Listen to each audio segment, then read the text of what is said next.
خداوند بر مردم هیچ ظلمی روا نمی‌دارد، بلکه این خود مردمند که به خویشتن ظلم می‌کنند.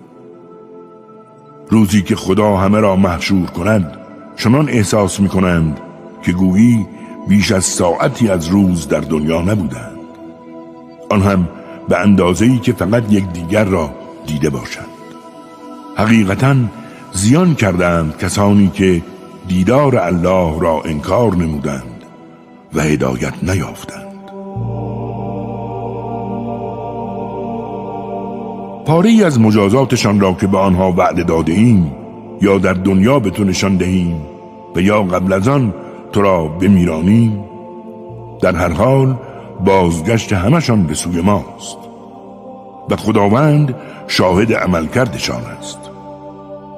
برای هر امتی پیامبری است و چون پیامبرشان بیاید در بین آنها به عدالت حکم کند و هیچ ظلمی به آنها نشود و میگویند اگر راست میگویید این وعده کی تحقق مییابد؟ بگو غیر از آن که خدا بخواهد من مالک هیچ سود و زیانی نیستم. برای هر امتی پایانی معین شده است.